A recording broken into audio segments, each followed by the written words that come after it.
This is episode number 83 of Calibrated with Scott. I'm Scott, of course. Today, I am joined by the one, the only, Grisha. How are you doing, Grisha? Hello. I'm doing cool in this sunny day in St. Petersburg. Yeah. We have a lot to talk about today. There's a lot going on in Ukraine. I wanted to hear your opinion on multiple different things. To start off, we've seen recent escalation in the Belgorod area, in the Kursk area. According to Ukrainian sources, these individuals are part of the Russia Free Legion, which is the Russian citizen organized group in Ukraine fighting for some sort of Russian freedom, whatever that means. I just wanted to get your take as a Russian. What do you think about these incursions into Russia proper, even though they're very minor and pushed back almost instantly? And what do you see as the solution to this issue? I mean, solution is simply, stopping them by military means, though most of their majority, almost all of their victories are made up and are just for internet cloud. And that internet cloud is like a couple of hours trending on Twitter. So they're losing hundreds of people for, I don't know, TikToks that are going to air for a couple hours and then they're going to be dismissed by everyone. It just shows the current state Ukraine is in, that they have resort to this sort of PR stunts of just losing their own soldiers. I'm actually in contact with one of the artillery brigades that are deflecting the Ukrainian hit onto the Belgorod region, and the officer told me that they're giving them hellfire, and that there is plenty of casualties. I mean, they don't represent they don't have any kind of support in Russia. Can't imagine anyone. There was recently, for example, a detention in St. Petersburg where one of their members, associates, wanted to poison food that people bring to humanitarian aid stations to cause as many civilian deaths as possible in Lugansk, Donetsk People's Republics. I mean, this is just the kind of methods they operate. Terrorism. So, yeah, and I agree with you. I have not seen any domestic support in Russia for these individuals. I honestly believe anybody who would have had any support for them left in 2022 when everything started, and a lot of the liberals left Russia and everything. But in terms of what Russia needs to do to prevent anything like this in the future, I've heard a lot of people talk about a security zone around Belgorod and Kursk. Does that just come in the form of Kharkov and Sumy region? Like, what does that look like to you, do you think?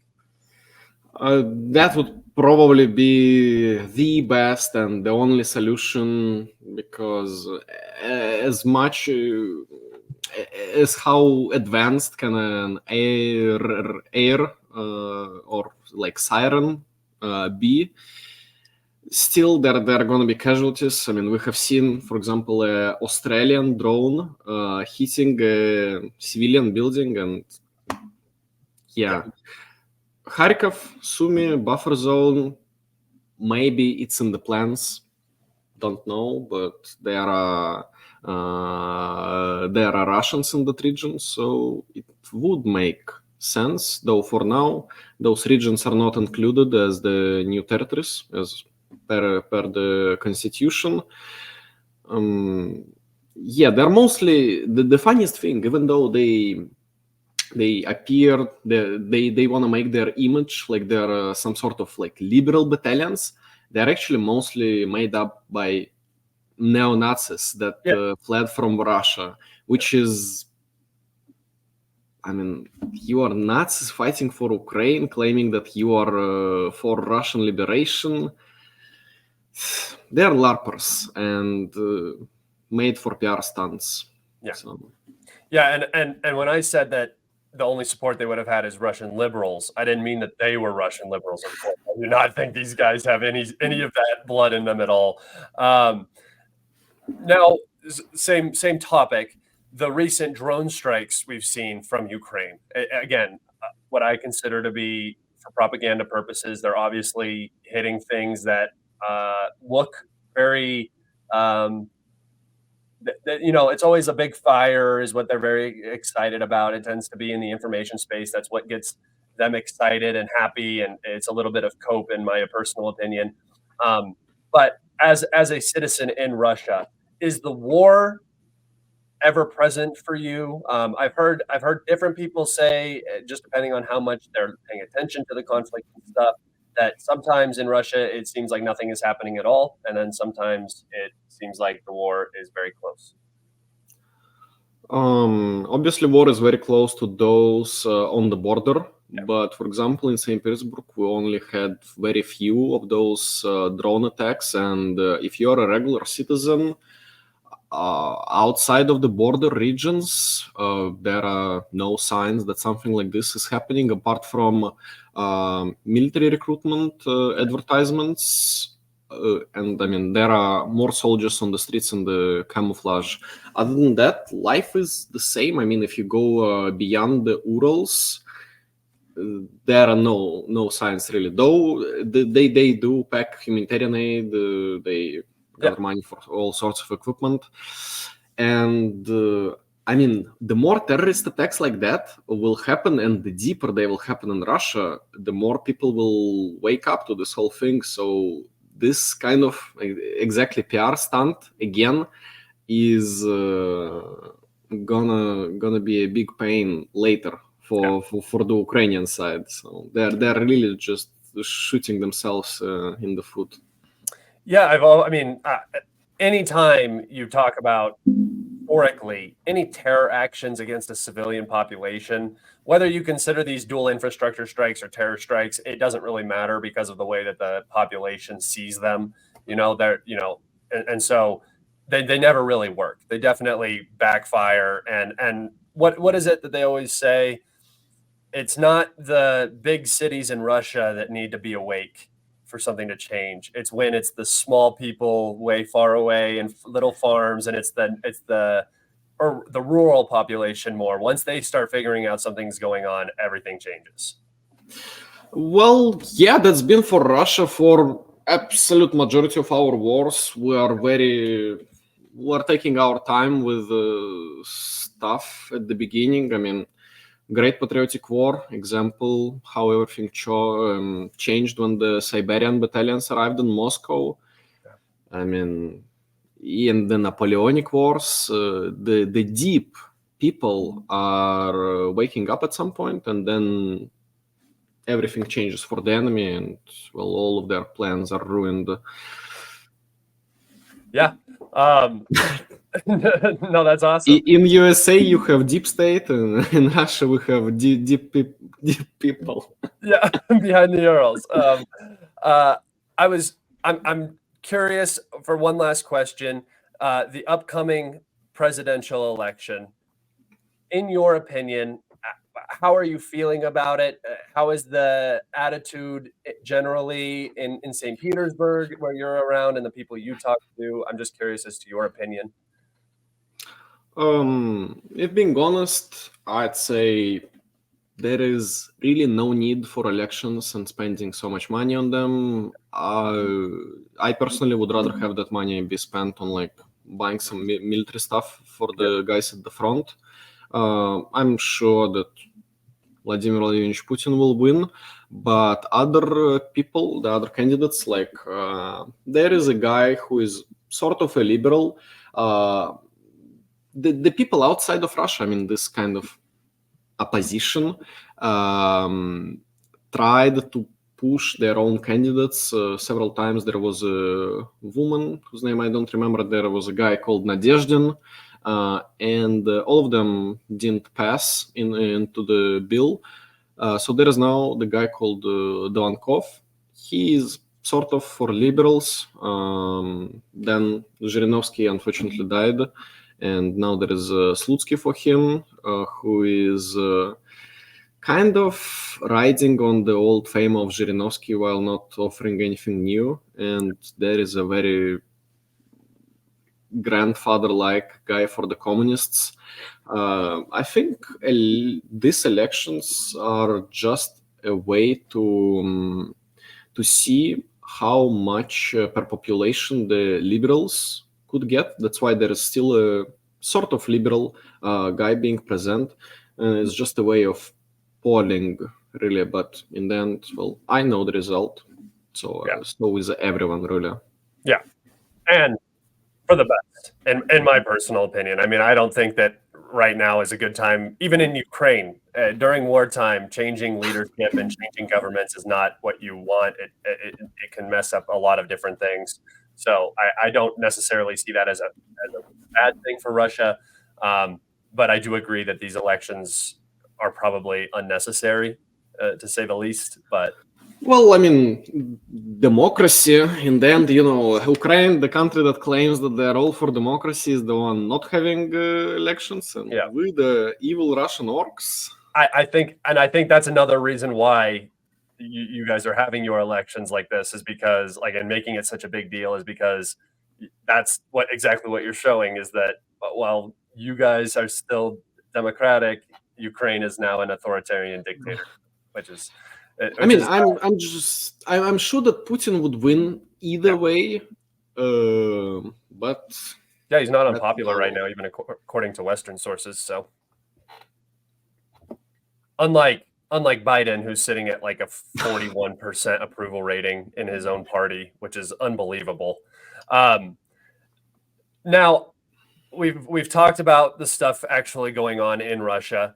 I'm curious as to your thoughts on some of the technological aspects of what's going on in the SMO. So some of the weapons and stuff that is being used. And I don't know, you obviously have more connections in the Russian military than I do, so I'm genuinely curious. Is there anything that multiple of your sources talk about needing in particular? Is there a shortage of something on the battlefield? Is there a niche that needs to be filled? And is the Russian military or government doing anything to fill that niche for those Russian soldiers? Well, I actually have something to show you then. Oh my goodness. I have this giant ammunition crate in which I store all the stuff the soldiers send me as a trophies from special military operation. Like, for example, this is a Mavic 3 drone, shot down Ukrainian one. That's very cool. Mavic 3 drones, Mavic 3, Mavic 3T drones, they are essential for warfare right now. Even though they're civilian, they can be having so many purposes. They can drop some goods to the assault units, like, I mean, even just water or whatever kind of supplies. They drop grenades, obviously. You can. There are just so many versions of what you can purpose them to, and that's a problem in a way because they're civilian and they're not being produced in Russia.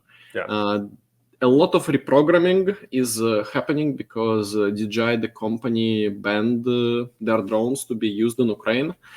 So, I mean, for example, here is, if I remember correctly,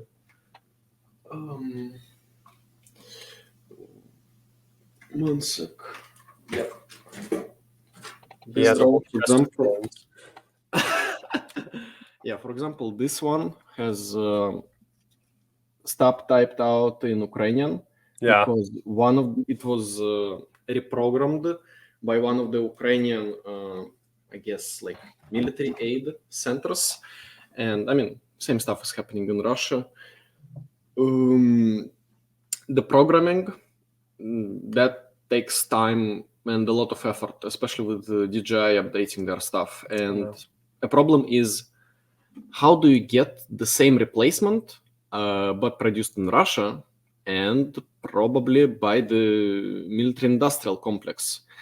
So, and The thing is, Ukrainians obviously have more DJI Mavic drones because, in general, I'd say the flow of foreign aid is much bigger in Ukraine. Um, yeah, drones is the current thing that Ukrainian army uses a lot as a way to sort of replace or cover up for the holes that the manpower shortage creates. But at some point, it's going to be figured out by the Russian military how to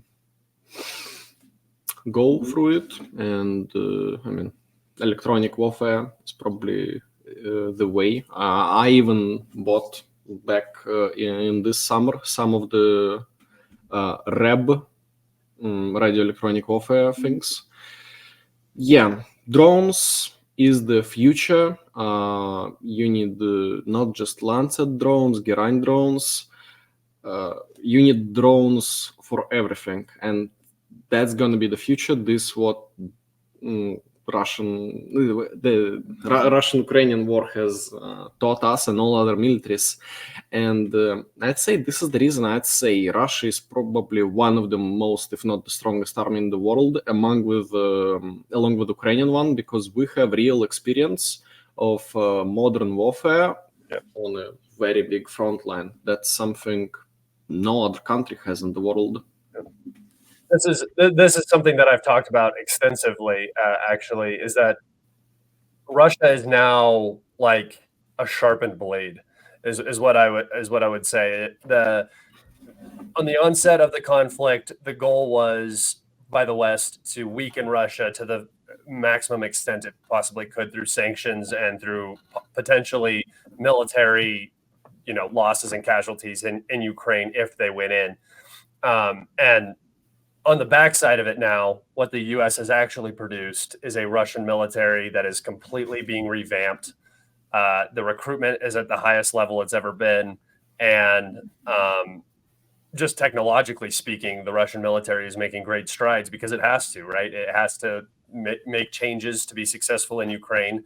And now its Air Force alone is now a precision guided weapon, basically, compared to what it was formerly in 2022 when the Russians entered into Ukraine. Obviously, there were aspects of the Russian Air Force that had precision guided munitions, but now every dumb bomb can be added, wings can be added to it, and it can turn it into a precision guided munition. So I do believe that Russia on the back end of this will be much stronger, and I don't really think that's how the West planned it out. Do you agree with that?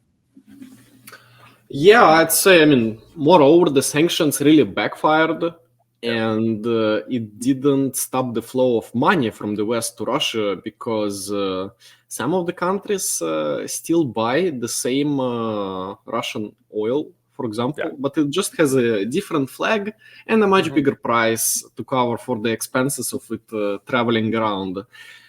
And in the end, we still have that money, and European Union industry in general is on the down foot.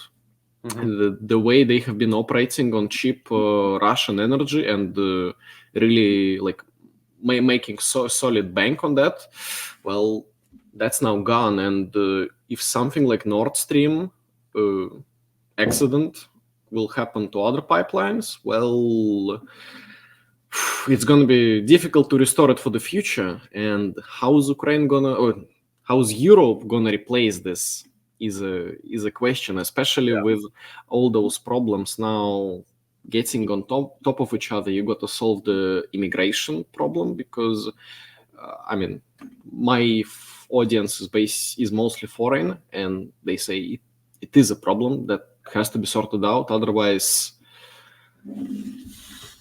nothing good is gonna come out of it. And this is a great segue into what I wanted to talk about next.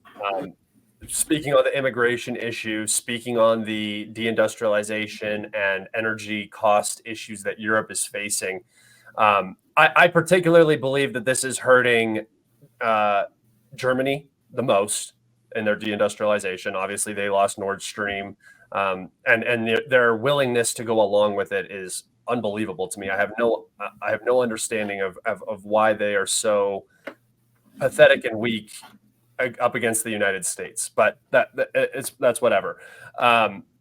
Particularly, I believe that France is hurting significantly from this war in Ukraine. I believe that they were already in a difficult position. They have tremendous domestic issues with their farmer protests, with immigration, and just economics in general. And then on top of that, they are losing colonies in Africa to coups and stuff. Their sphere of influence in Africa has diminished significantly, particularly in Niger, where they now have lost their access to very, very cheap uranium, as well as a oil pipeline that has now been canceled in country. On top of this, we have Macron talking about participating potentially in Ukraine. I'm very curious, as a Russian, how do you see this from your perspective? And then as a military analyst, do you see this as a possibility? Do you see this as the right move for France, the wrong move for France? Just your opinion. Go ahead. I'm not a military analyst, but I can speak as a Russian. Obviously, France getting into war with Russia, would that mean NATO is also going to join in? Because, in the end, no Article 5 is...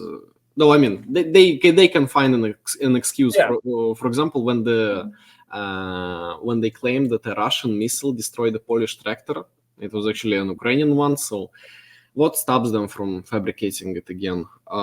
France being at war with Russia, we remember 1812 immediately. History is, especially the history of our conflicts on our soil, is taught a lot in Russian schools. Everyone knows this stuff, and everyone will immediately recognize the danger, and everyone will immediately start making stuff, even if they thought that special military operation at the start had nothing to do with them. Yeah, I think that would escalate into some serious civil unrest in France, because who will want to fight? Yeah. Who will want to sign up for the army when you are the one invading? Really? That's... Yeah. They will not. They simply will not. Are you gonna get on those immigrant-only battalions, or like, what are you gonna do? How are people supposed to fight for the country that doesn't help them in their just like normal life? Yeah. No, yeah. The French government is at odds with the French people right now. So it's not even if the European economies were strong, if the situation in France was stable and good, I could see this being a much more realistic thing. We're going to send in a peacekeeping contingent, whatever, this, that, and the other. But the timing of it being while Ukraine is obviously struggling, the United States' funding has been extremely scarce, and the next funding bill, obviously the $60 billion that they want to send, has not been approved, and it's seeming like, as an American, it's DOA. We're in an election year, and it's going to be very, very hard to get that money to pass right now with the stance that the Republicans are taking.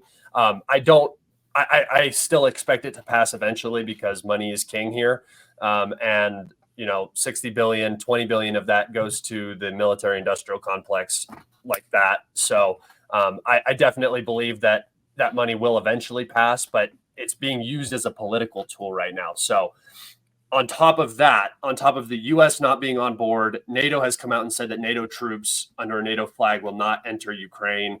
Germany has said no. Britain has said no. Even the French Ministry of Defense has said no. But somewhere deep down, I still believe that the political will of some of these countries to not lose in Ukraine will prevail, even though it should not, and even though their militaries are not capable of sustaining that. Regarding official statements of countries, individuals, of the government, I tend to really ignore that sort of stuff, because when Minsk agreements were established, they were, we thought it was to regulate the crisis, put an end to this. Yeah. In reality, in one of the interviews, I think it was Merkel that said all three of them. Minsk agreements were to arm Ukraine more. Yep. Well, it was all three of them. It was the British, German, and French presidents at the time, or prime ministers, or whatever. They all said. And how are we supposed to have any trust to the same governments that fooled us once and whose false promises, well, in a way, also led to special military operation?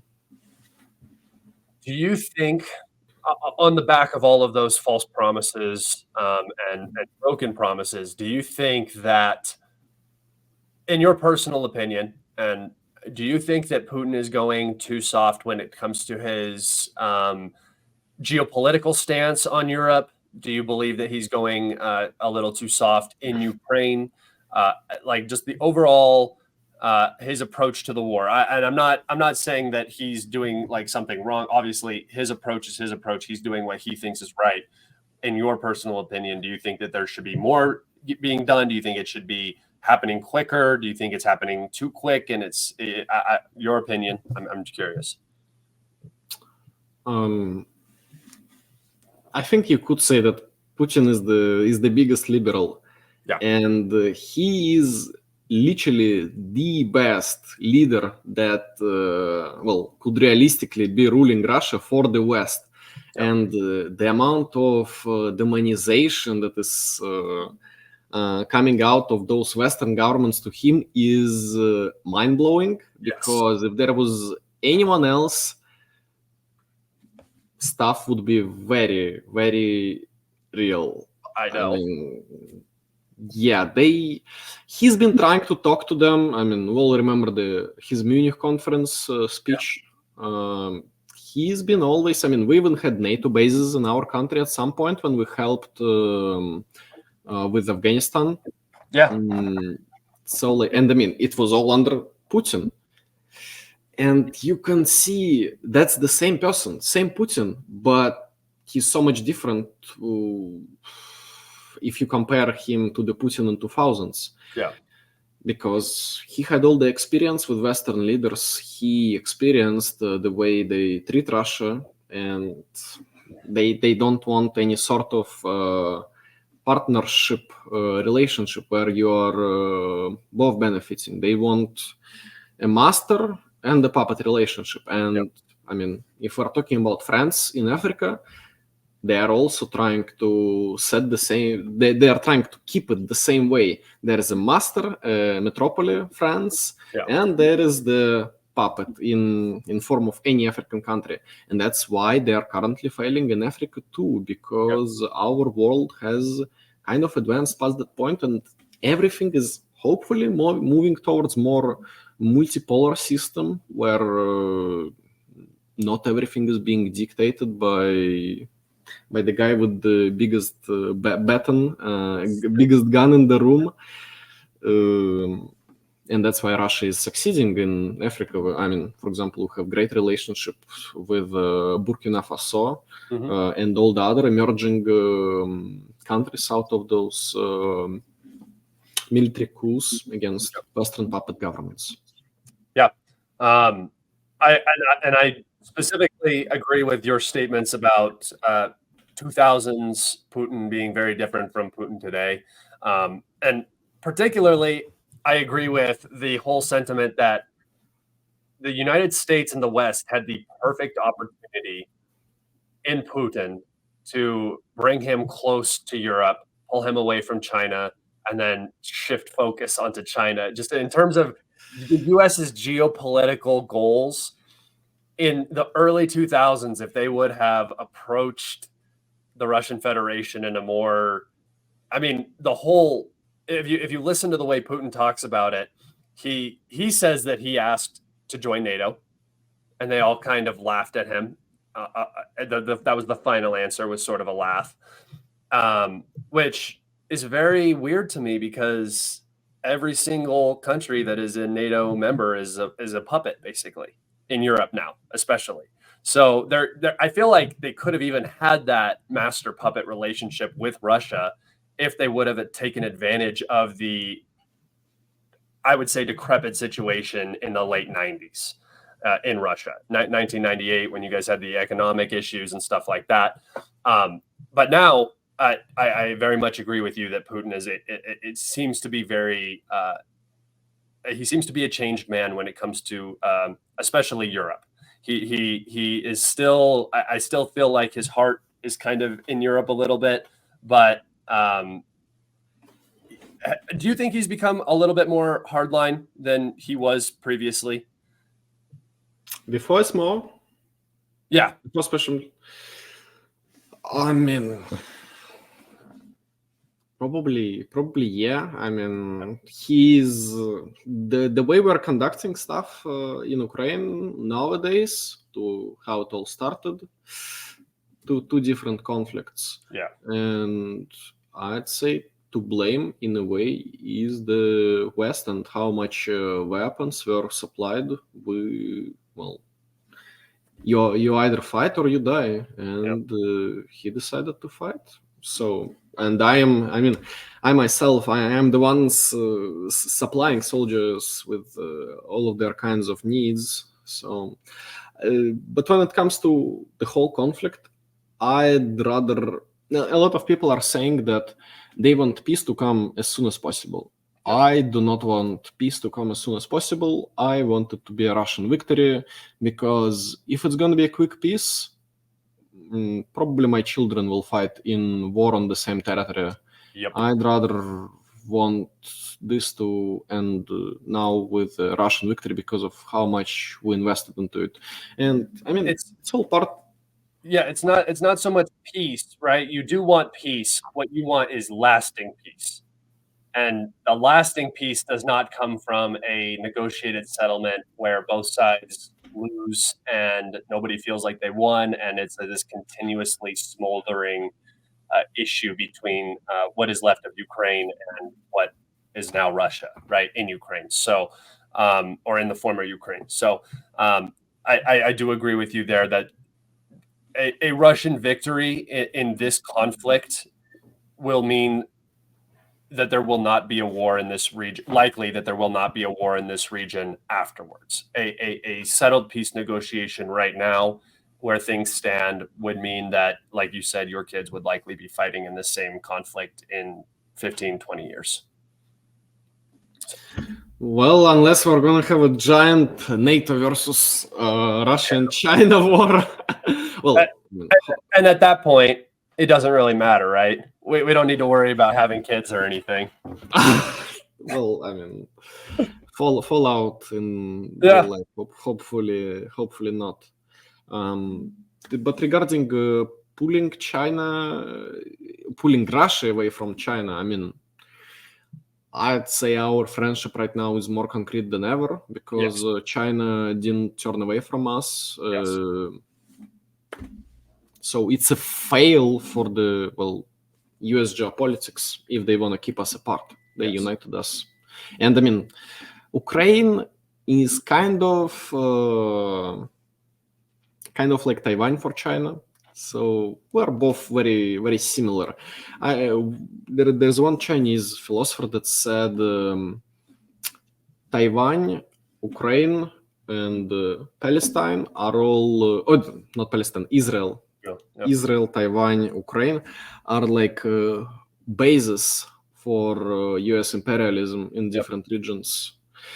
Well, that's just the Chinese way. They love to think all this stuff through. I mean, that's exactly true, though. Do you think that Taiwan will be used in a similar way as Ukraine is being used? I mean, it's been used. Or you mean a full-blown military conflict? Like basically forcing China to basically go in like Russia did. Because and this is my personal opinion on it, I don't think that the Americans thought that you guys were going to go in. I think that they were calling your bluff. I think that they were hoping that Ukraine would be able to settle the situation in the East this year, and then NATO and EU membership would follow. And then the plan B was, if Russia went in, like they were claiming that they were going to, then you would levy the sanctions. The sanctions would destroy the Russian economy, and then that's how you would go about business. And both of those things ended up failing, and now we're kind of in this what we are in now. Well, if we remember, if we keep in mind those bases of imperialism, Middle East is on fire, Eastern Europe is on fire. The only thing is left is Asia, and to me, it feels like a matter of time. And will the US have the will, the power to defend Taiwan as they had they promised to defend Taiwan? No, it's like a they have to be very careful with every word that they say when it comes to China, because they agree with the one China policy, which is that Taiwan is China, but on the same stroke, they are arming Taiwan and they treat Taiwan very differently. But in terms of like coming to their aid, I think that it's slightly different than the Ukraine situation, where they were very openly saying we will support Ukraine in their fight. Whereas I don't really think Taiwan is very different from Ukraine, obviously. Ukraine had a very big population, a very big military. They have, obviously logistics can run right into Poland, so it's not difficult to keep Ukraine supplied. Taiwan is very different, in my opinion. It's obviously an island nation. It's right off the coast of China. It would be basically impossible for the U.S. to keep any sort of military supply there without coming into direct contact with the Chinese Navy and missile forces. And on top of that, I don't even think they really want to defend Taiwan. I think they want China to invade Taiwan so then they can turn China into the boogeyman. I think that that's the goal. I think that they're specifically using Taiwan because Taiwan doesn't have the population, the geography, they just don't have anything on their side to actually defend themselves against China. Yeah, in that case, there are gonna be too many boogeymans in the world for US, and I obviously have people that I know in USA, and a couple of them told me that think the rails of the situation are all kind of coming to some sort of civil war type of thing because of how much people disagree on everything with each other. And I mean, you're American. As much as there are some people in Russia that are saying like, oh yes, America will have a civil war, stuff like that, I wouldn't wish a civil war onto any country really, because killing civilian population taking arms against each other, that's never gonna end well for anyone. I wish you guys sorted out some evolutionary way, not the revolution way. But I mean, you are American. Do you feel like stuff is... So the way the situation is right now, no. And this is my personal opinion. Americans are very lazy. We're fat.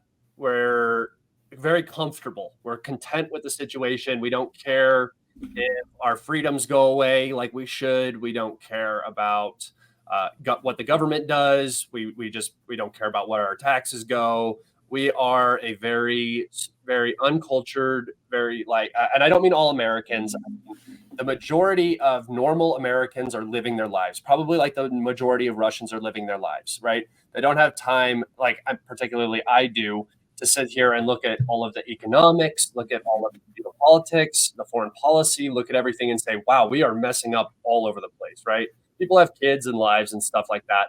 And when it comes down to it, I think that at least right now, the American population is too well fed to start a civil war. Our agreements are disagreements, right? Our disagreements are disagreements. But in general, I don't see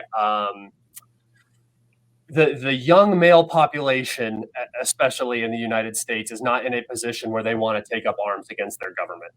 Even if they should, I don't believe that they will, just because we are not. First off, we're not particularly a warrior culture at all. So we don't have like this, like I see the Russian people as warriors. I see the Ukrainians as warriors. I see certain peoples in certain parts of the world as warrior peoples, right? That's like a cultural thing. And that is not what the U.S. is at all. So in terms of a civil war, if the economic situation gets much worse here, absolutely. It's a powder keg, right? It could go off, but everything is still too good here. Usually you need bad conditions for people to say, okay, I'm willing to die for this now. Because as of right now, you can get a job here, you can have a family, you go to the grocery store, there's food on the shelves. So there is the potential for a civil war, but I think that the actual the vigor isn't there from the population as of right now. It could change very rapidly, especially if some monumental political changes happen in the country. Do you think Trump could win the elections? I believe that, yes, I do believe Trump could win the elections. He has a massive following. He's very popular. Biden is extremely unpopular. If they choose Biden for re-election, there is a very real chance that Trump could win.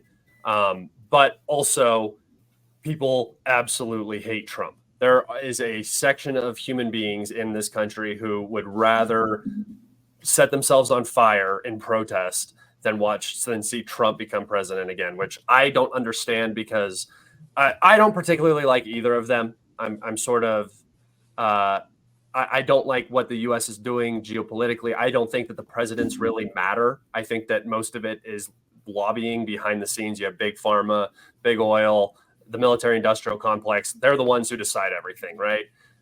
There's not really, the parties switch all the time. 10 years ago, the Republicans were the war hawks, and now the Democrats are the war hawks. It doesn't matter. It really doesn't matter who's in office. Things aren't necessarily going to change because decisions aren't made from the president, in my personal opinion. I think that Israel, the bombings in Gaza are going to continue. The war in Israel is going to probably invade Rafah, and I don't think that changes whether it's Biden or Trump. I think that the funding passes. I don't think that matters if it's Biden or Trump. They run on platforms saying that they're going to do things, but then they don't end up doing them. So we'll see. And if Trump gets in, I expect that it's going to be deadlock like it was in his first 4 years where nothing gets done anyway. So I don't see much change coming out of it. It's kind of depressing. At least Trump can speak properly. Yeah. Well, that's the crazy thing is that's an absolute win. No, you have this guy who has dementia or Alzheimer's. He's not there. Like you can tell he's not there. When they get him up on stage, he's probably got the same mixture that Hitler had in him for the last couple of years of his time in office. That amphetamine drive where they look like they're on meth and their brains are wired, so he actually looks semi-competent. And even then, during his State of the Union, he fumbled like 5 or 6 times through words. And it's like, he's not even there. You have him all drugged up and he's still just not present. So if he runs again, I could definitely see him losing just because everybody in America knows that something is wrong with Biden. Now, if they do something like right before the election, Biden is not the candidate because of his brain, and they bring in somebody like Michelle Obama, I believe that Michelle Obama could definitely beat Trump. So, yeah, I think if the Democrats put anybody else up, not Kamala and not Newsom, but anybody else up, they could probably win the election just because of how much people hate Trump. I kind of like Trump because he's funny. I think that Trump is better because he doesn't go with everything like the status quo. He is not a career politician. He does not. He'll say things too that are way off the cuff, which is really refreshing sometimes to actually hear what politicians are thinking and not what they're being told to say or what they think they should say. So yeah, I like Trump more than Biden, but I mean, in terms of like actual, two sides of the same coin in the end. Exactly. 2 sides of the exact same coin. Like Well, the Israel lobby is so big in the United States that nothing is going to change with that, right? No matter who's president, the Israel lobby controls so much in the United States. The military-industrial complex is such a powerful establishment in the United States that they decide what wars we get into. Basically, everybody's winning when Boeing, Raytheon, and that when they're winning. So it's very unfortunate, but it's the United States I live in. So. do you think in future Russia and US could become friends? I think that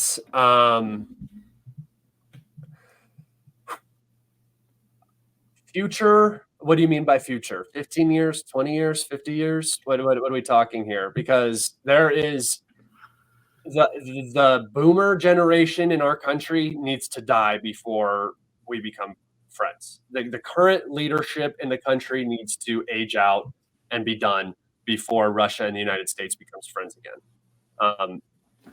And I believe that there also has to be a shift in what the U.S. considers its place in the world as its hegemony collapses.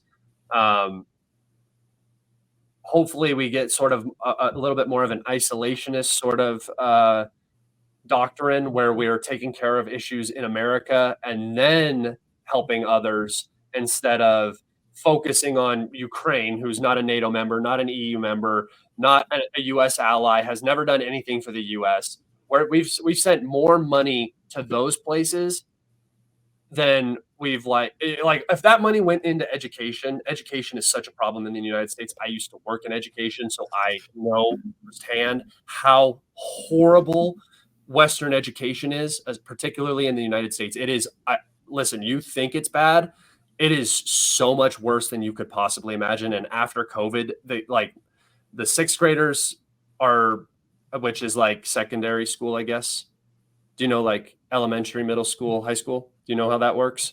So like when you're 14, you go into middle school. Those 14-year-olds are at like an 8th grade level or at like an 8-year-old level in terms of their mathematics and reading and stuff. It's so bad. It's so bad. So I see us helping those countries only to hurt Russia. That's the only reason we're doing it. And that all comes from the generation who grew up at the end of the Cold War. The people the people who can remember the 80s remember a Soviet Union in its decline. Right. So in the 60s, the Soviet Union was very scary, very strong. But in the late 80s, when a lot of the people who are now our country's leadership and the largest voting base tends to be 40 to 60-year-olds, they all know a very weak Soviet Union. They're not big fans of communism because they've been basically propagandized to the point where they see a hammer and sickle and it's the end of the world for them. And I'm not a communist. I'm not pro-communism. I'm not anything like that. But the Russian Federation is not a communist state anymore. So all that hatred towards basically the doctrine of containment, of keeping communism contained, is still very heavy in the minds of the people who are leading the country and the people who are voting. That's a lot of the NAFO. If you talk to a lot of the NAFO, they're at first, I thought that they were all kids because of the way that they talk, what they talk about, the jokes they make. I thought they were kids. They're not. I was completely wrong. They're all 50-year-old men and women, a lot of women in that NAFO group, and they are the most pathetic, depressing human beings on the planet. Well, I tend not to insult people with special needs, so they can. They deserve it. Unfortunately, they just act like they have special needs. They don't actually have special needs. Well, they kind of found a safe haven in their lives and kind of helping Ukraine as they think. Yeah. Though, I mean, those who help... They don't care about Ukraine. They don't give a shit about Ukraine. They don't like Russia, and Ukraine is a convenient and very safe tool to use to hurt Russia. That's all they. If you listen to them talk, they do not want peace. They do not want anything other than a complete Russian defeat, and they don't even think about what a complete Russian defeat means. Like, imagine if Ukrainian soldiers were to step foot in Crimea.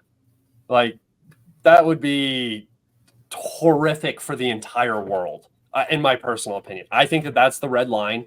I think that that would forever alter the world, and but that's what they want, and it's just a crazy idea. And they don't care how many Ukrainians die. They don't care how many Ukrainians are left, because they don't care about Ukraine. They have never one time cared about Ukraine. I mean, I'd say at the core of the group, this kind of cyber community, that's a concept for the future. We're going to see a lot of this kind of groups in the future wars forming.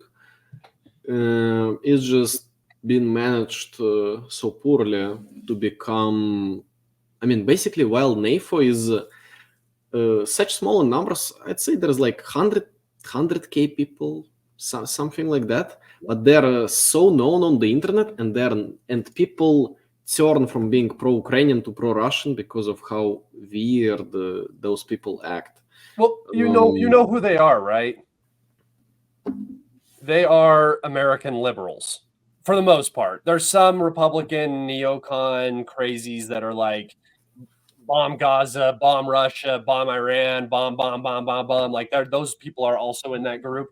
But for the most part, it's like a lot of the trans activists. It's a lot of like the Antifa people. It's all the same group, and they just kind of hop from cause to cause and hyper focus on it. And it's a very pathetic group of people. I don't mean to generalize. I'm sure there are decent people in that group, but it's I always consider it's like a group think, right? So there is no individual in NAFO. They do not respect individuality. They do not respect individual opinion.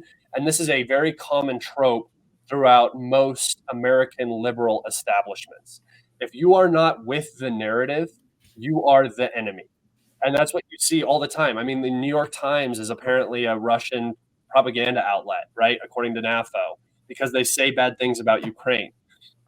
Senate Defender, one of the largest pro-Ukrainian accounts, is now a anti-Ukrainian Russian shill account because he said Ukraine is messing up here, and here, and they don't like that.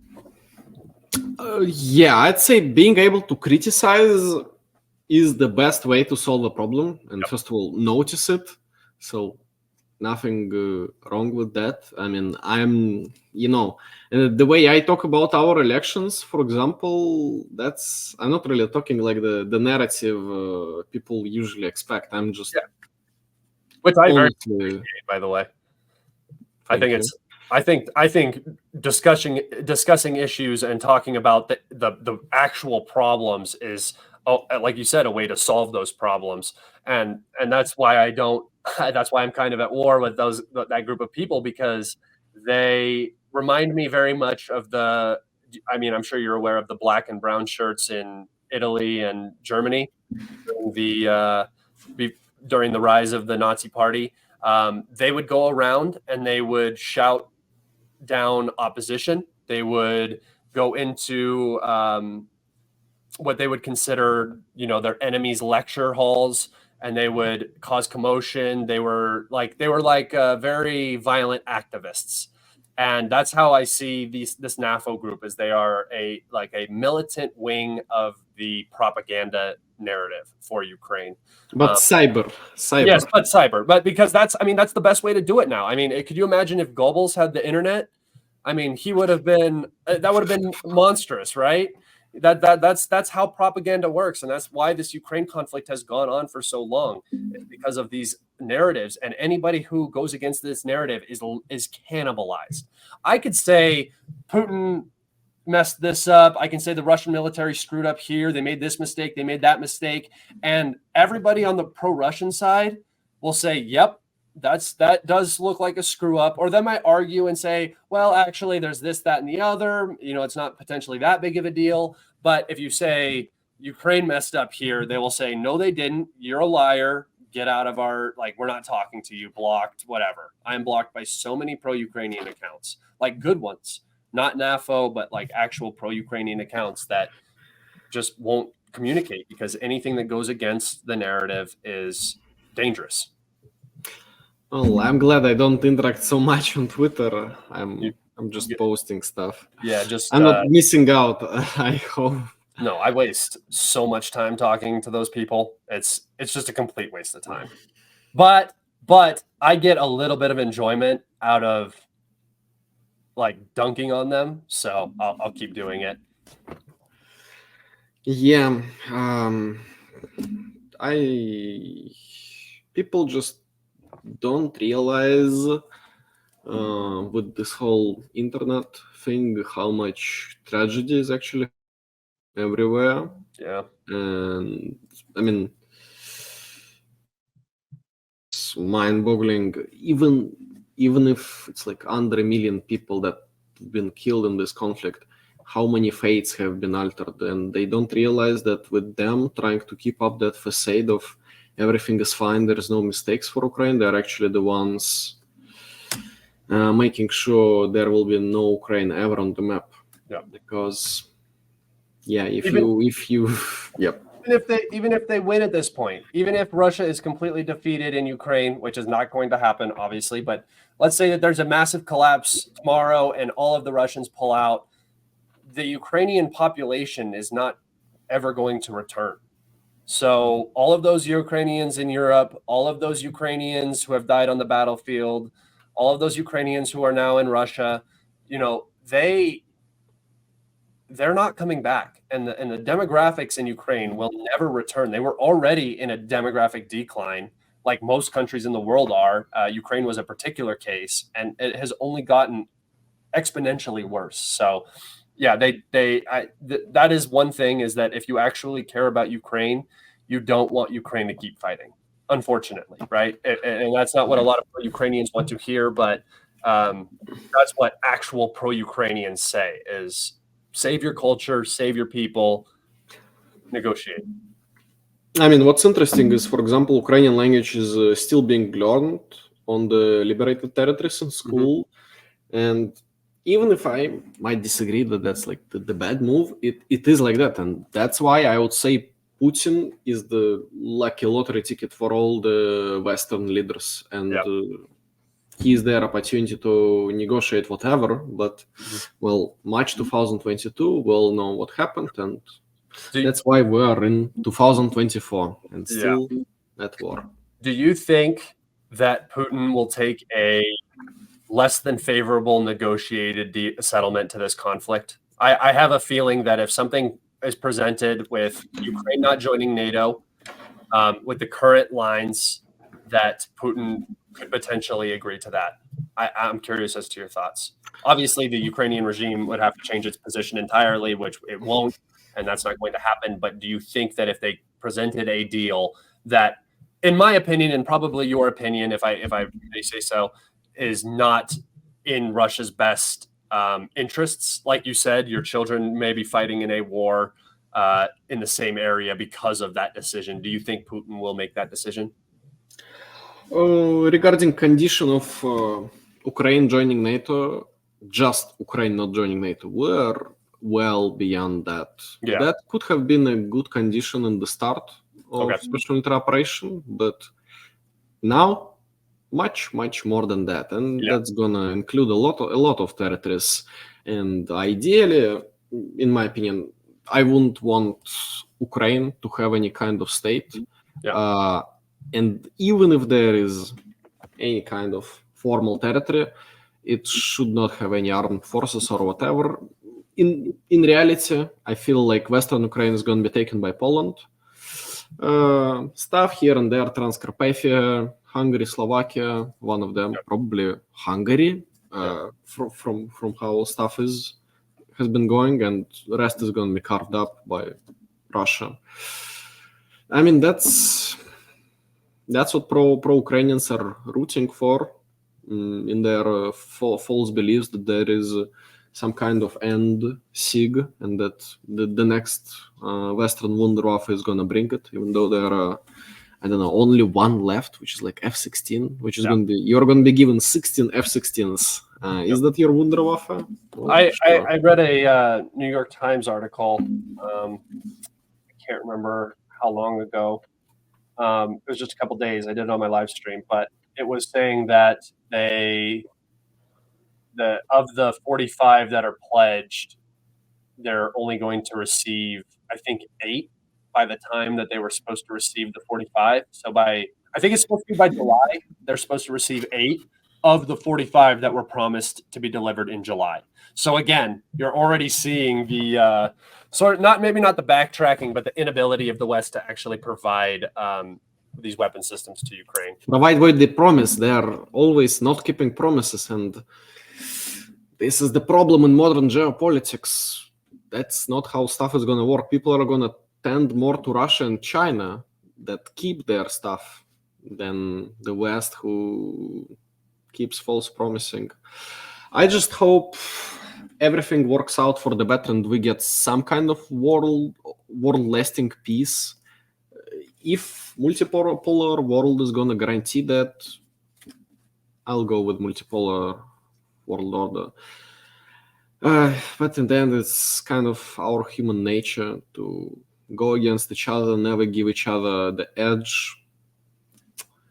Yeah, and we just don't learn our lessons from history. Yeah, it's just human nature. We're built to fight. Did you know? I don't know how much evolutionary biology you believe in, but did you know that the human eye socket is actually a specifically it was developed basically to protect the eye because of how much our ancestors would fight each other and would go for the eyes and stuff like that. So we have like us compared to our closest ancestors, if you believe it, like bonobos or chimpanzees, they have very flat faces compared to humans who have these giant orbital sockets, because all we've ever done for our entire history has been kill each other. So I don't see that changing. It is human nature. I mean, we have to not just have evolution happen to our bodies, but to our society, if we want to change this evolution. And it's going to take time. It's going to take, 2024, plenty of years in just that, and we still haven't learned anything. Yeah. I'm curious, this could be our last question. What do you think the straw will be that breaks the proverbial camel's back for Russia or the West? Like, what do you see a particular weapon system being used in a particular way? Is it the Kerch Bridge again? Is it potentially a NATO missile strike, like a NATO developed missile strike on Russia territory proper? Where do you see the line where this thing could potentially devolve very rapidly? Blow out of proportion to a nuclear conflict, or no? Just, I would say, end any hopes of a negotiated peace between Ukraine, NATO, and Russia. I'm not necessarily saying the escalation to nuclear war. I don't think anybody wants that. I don't think nuclear war makes anybody very wealthy. So I don't think that anybody has that in their playbook. But the sort of I guess you could describe it as the straw for Putin. What is the straw that breaks Putin's back, where he has to basically become what everybody in the Russian leadership wants him to be, which is a hardliner, being much more aggressive in Ukraine, much more aggressive against NATO.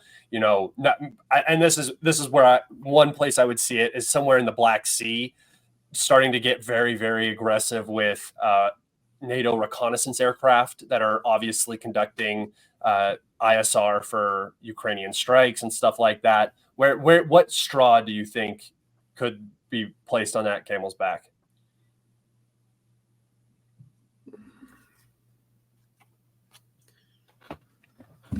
I don't know, because we already had assassination attempt on Dugin, for example, which resulted in his daughter's death, whose portrait I actually have behind here. I mean, assassinations, that kind of stuff had already happened. Vladimir Tatarsky, one of our military correspondents. Drones have already been launched from Baltics, I think, because I mean those drones couldn't be launched from Ukraine. Yeah. I don't know if there is what kind of last straw there is. It seems like so much has happened, and even for the West, when I mean, I don't know. I'm not an expert in that. This is sort of how I've come to rationalize it, I guess, for myself, is that both sides are just eating hits. Like Russia in particular is just, they get slapped in the face and they just say, we're moving on. They get slapped in the face, they say, we're moving on. Kerch Bridge happens, Black Sea Fleet is getting hit. We had that video of the drone hitting the Russian flag on top of the Kremlin, I believe it was, right? So we have all of these steps. And do you think that I guess this is what I think. Do you think that the Russian leadership is like just kind of has their shield up and they're just going to keep taking the hits, but then win in the end? Do you think that that's sort of their goal? I mean, a lot of the things that you have listed, they are sort of PR moves, because I mean, a drone hitting something near Kremlin without injuring anyone. So it has to be something significant, is what you're saying, not a PR, but an actual like national security issue. It has to be something real, because incursion into Belgorod, for example, it's very real for those guys who Ukraine used. But it's like 200 dudes. I mean, it's 200 dudes. For Ukraine, that's a real like planned attack. For Russia, it's a PR stunt because it hasn't achieved anything. And it can't achieve anything. Even if it was, let's say, hyper successful for one day, how do you keep that supplied? How logistically, like that, it's nothing. So yeah, it's a PR. Just something real. And I'm not sure. Maybe when stuff is gonna be like, it would be pipelines. If the pipelines got blown, I mean, pipelines are at the pinnacle of this conflict, really. Maybe, but really don't want to say about what I don't know. No, yeah, that's fine. I'm sad at how weak we seem to react to these things, but in the end, I mean, if you are calling for a nuclear war over some cheap AliExpress drone hitting on Kremlin, then you're an idiot. Yeah. Because nuclear war would end up in world's destruction. I've always looked at the way that, I'm just going to say Putin, but obviously it's the entire Russian government. The way that Putin responds is, it is like, it's very mature. Something happens, and there's obviously the Russian bureaucratic investigation, and we're going to figure out what happened, this, that, and the other, for everything. And he presents what happened, and then there's you don't really see the retaliation. But do you think that is a specific choice by Putin trying to keep Ukraine out of the headlines? Because if he starts escalating in Ukraine, like what Macron has said is basically his red line is Kiev or Odessa. I don't know how he's planning on enforcing that red line. I don't know what French army he's going to send in, because there isn't particularly a French army to send in right now. So I don't know how, I don't know how he's going to enforce that red line, but he's saying that is his red line. So I guess I'm curious, do you think he's doing the smart thing by playing sort of soft? I'd say Putin just responds to all of these sorts of things indirectly. Something that doesn't go into the media. Like asymmetrical.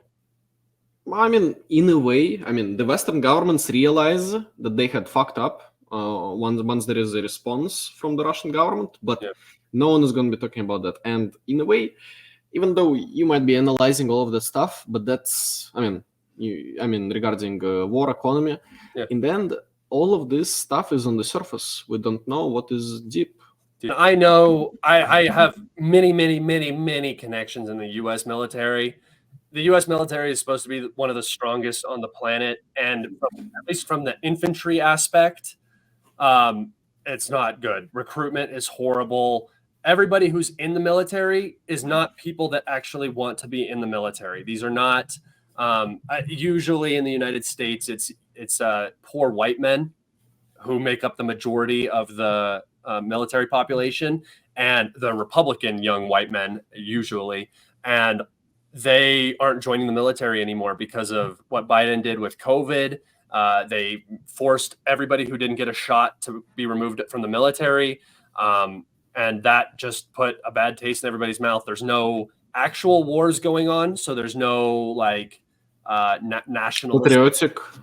Yeah, there's no nationalistic drive to join the military. Most of who you see in the military now are people of color and immigrants, because they're trying to either get college paid for or they're trying to get their citizenship. So that's like the majority of our military is now not the traditional group who goes and dies in wars for the United States. And they don't want to be in the military because they don't like the president.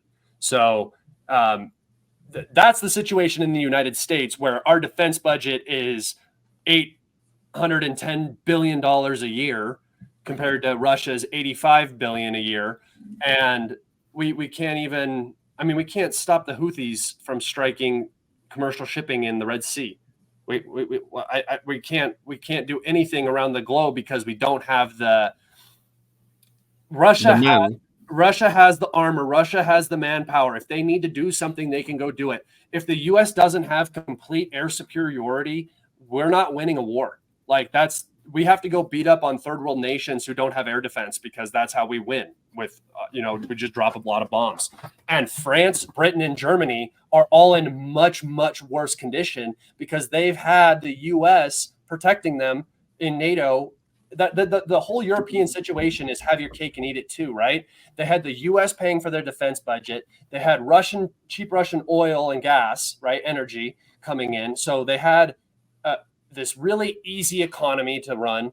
They had no military budget being spent in that direction, so they could focus on all of their social programs, their healthcare, and stuff like that, which is fantastic. And that's why Europe appears to be this egalitarian wonderland, at least in the early 2000s, is because they weren't paying for anything. And now they're paying for stuff. The oil and gas is not cheap anymore. The Americans are talking about not supporting NATO countries that don't pay their share, especially Trump is talking about that. I don't think that it's necessarily going to happen, but now these countries are forced to focus on their defense spending because of the situation in Ukraine, right? And they are depleted. Their militaries are not anywhere where they need to be. Their special forces are very good. Like that's what they rely on, is special forces and air superiority. But outside of that, I mean, Britain can't even get its aircraft carriers to exercises in the North Sea. So I don't know how you expect, I don't know how anybody expects British soldiers to be deployed to Ukraine. They just don't have the staying power. Even during Afghanistan and Iraq, the Brits, the Germans, and the French were a fucking joke the entire time.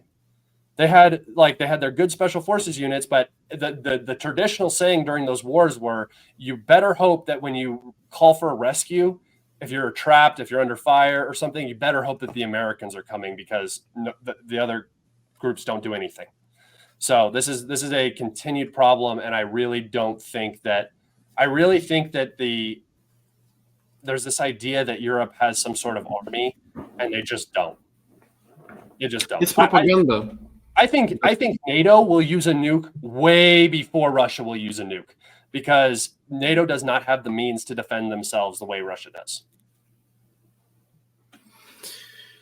And in the end, who is to blame that citizens and normal people are blind to the problems? It's propaganda that covers up. Especially in Europe, where they control all of their social media now. Everything's getting, and with this new TikTok ban in the United States, the bill is not about TikTok at all. First off, I think that most of the big tech in the United States want TikTok gone because they are eating their lunch. So I think it's a fiscal thing to start with. But what really is coming out of this bill is more censorship. They're going to be able to take down anything that they don't like, anything that they deem to be foreign propaganda, which I mean is just anything. Which can be anything. Yeah, it can be anything. And that's why I'm worried. I'm considering moving out of the country now because, like, I mean, just what I do could be considered illegal in just a second. My dog wants to say hi to you. Come here, buddy. Look at him. Oh, there he is. Bro, that's a nice dog. That's He's one huge. of your... He's huge. Yeah, he's my mascot. Yeah, I always thought, why did you have a black Look dog? at his back. Bro, he looks like a giraffe or He's something. huge. He's a good boy, though. All right, go lay down. Go lay down. Sorry to interrupt. All right, I think that's where we'll take it out. We're at an hour and 16 minutes. Grisha, thank you so much. Can you tell everybody where they can find you? Where is your content at? X Z Shaker Central. That's my pro-Russian community of foreigners. I'm just a bridge between foreign people of other countries into Russia. Happy to share stuff with you, honestly, without censorship imposed on me. Hopefully, I'm still protected by stuff I do. Yeah. Well, thank you. No, thank you for coming on. It was a great conversation. It's always nice to hear about the Russian perspective because we always hear what the Russians are thinking, but it's always Europeans or Americans telling everybody what the Russians are thinking, and that's just not genuine in my personal opinion. So I really appreciate you coming on. Thank you so much. Make sure you guys go and follow Grisha wherever he is. I believe you're on Twitter too, right? We will put those links on the bottom of this in the description and in the video. So go check him out. Grisha, thank you so much. Thank you everybody for watching and have a great day. I'll see you on the next one.